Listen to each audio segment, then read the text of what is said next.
أعوذ بالله من الشيطان الرجيم.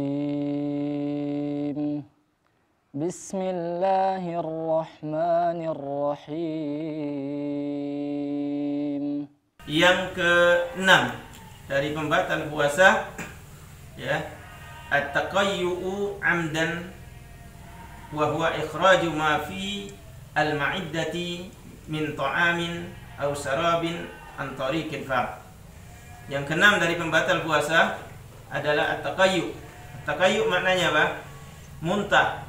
Tapi muntah dengan sengaja yang dimaksudkan, bukan karena hal yang lain yang disebabkan kondisi badannya, kondisi perutnya. Tapi ini muntah yang disengaja, perbuatannya. Apabila seorang sengaja berupaya dengan sengaja mengeluarkan isi perutnya yang sampai keluar dari mulutnya, maka yang disebut ini muntah, maka ini merusak puasanya. Wajib dia mengqadha puasanya. Artinya perbuatan ini muharram, dilarang dalam agama ketika kita sedang puasa. Kemudian dalam satu hadis diriwayatkan oleh Imam hadis yang 5 kecuali Imam Nasa'i, dan Hakim mengatakan hadis ini hadis sahih. Kata Rasulullah sallallahu alaihi wasallam, "Man dara'ahu al-qai'u falaysa alaihi qada." Barang siapa yang muntah tanpa disengaja karena faktor sakit atau yang lainnya, maka tidak wajib dia mengqada puasanya. Artinya puasanya tidak batal. Wa man istaqa 'amdan falyaqdi. Barang siapa yang sengaja muntah, maka dia wajib mengqada puasanya. Sengaja dengan muntah bisa jadi dengan dia memasukkan sesuatu ke dalam mulutnya, ke tenggorokannya, diorek-orek tenggorokannya, atau dia sengaja mencium bau yang tidak sedap. Ya, datang ke tong sampah yang banyak bangkai dan sebagainya sehingga dia muntah sengaja, atau melihat sesuatu yang menjijikkan sehingga tidak kuat dia menahan, muncul mual, hanya muntah, dan ini semua dia sengaja, maka batal puasanya.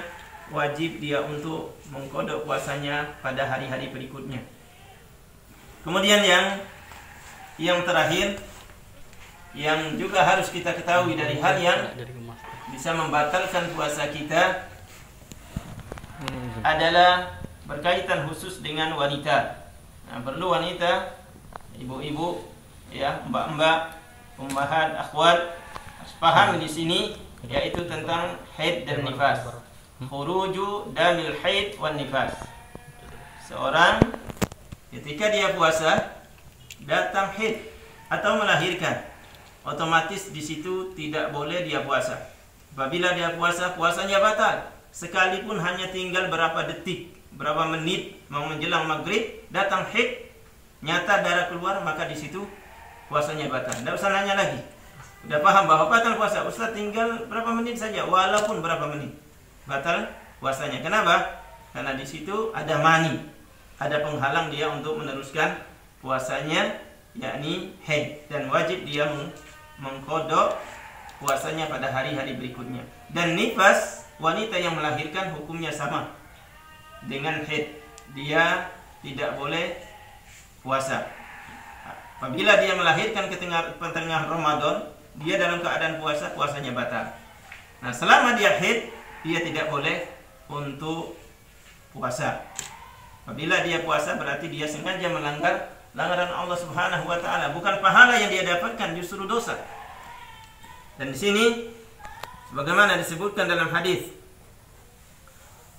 tentang masalah haid ini, kata Rasulullah sallallahu alaihi wasallam tentang wanita yang haid dan nifas, "Alaysa idza hadat lam tusalli wa lam tasum?" Apakah bukankah wanita ketika dia sedang haid dan nifas, dia tidak boleh puasa dan tidak boleh sholat?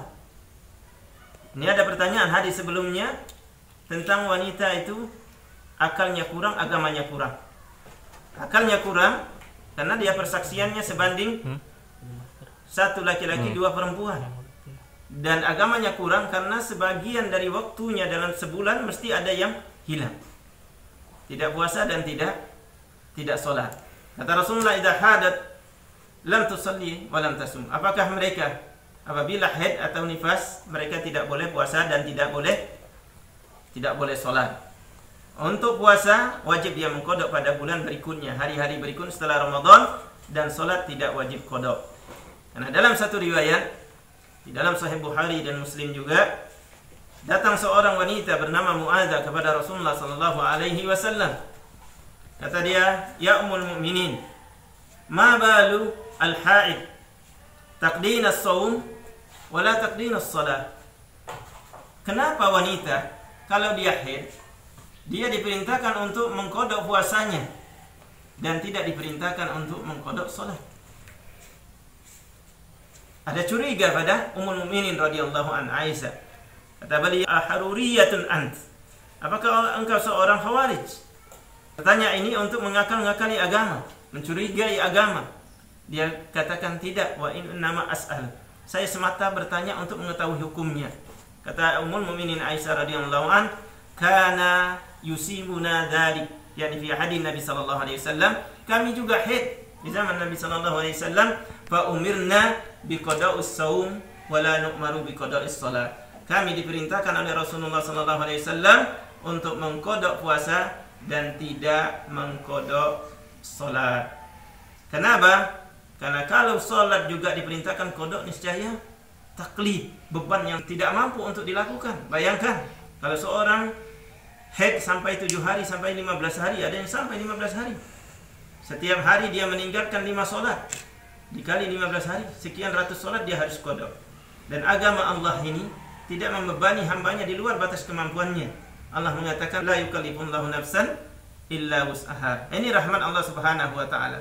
Adapun puasa, alhamdulillah, dia terbatas dan waktu kodoknya panjang. Dari awal Syawal sampai akhir Sa'ban waktu kodok.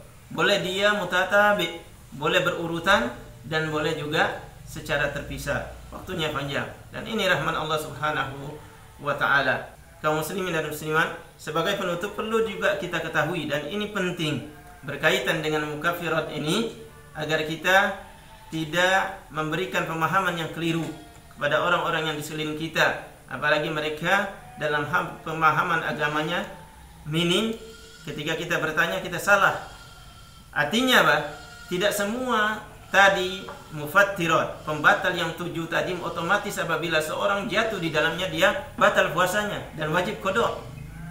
Ulama mensyaratkan ada 3 syarat untuk 7 mufattirat tadi, pembatal puasa tadi, seorang batal puasanya dan wajib qada. Syarat yang pertama kata ulama, ayyakuna aliman. Hendaklah dia memang dia mengerti, berilmu tentang hukum puasa, baik berkenaan hal yang membatalkannya atau berkenaan dengan waktu. Artinya apabila seorang jahil dengan hukum puasa atau jahil dengan waktu puasa, maka dia berbuka, makan misalnya, tapi karena lupa, karena jahil hukumnya, bahwa yang ini menurut dia tidak membatalkan puasa, maka baginya tidak batal puasanya sampai datang ilmunya. Karena jahil karena hukumnya atau jahil waktunya, makan dan minum. Tapi menurut dia ini belum masuk waktu subuh atau sudah terbenam matahari. Menurutnya sudah ilmunya sampai di situ, ternyata subuh sudah masuk, dia tetap makan minum, puasanya sah. Dikisahkan dalam hadis sahih, seorang sahabi bernama Adi bin Hatim.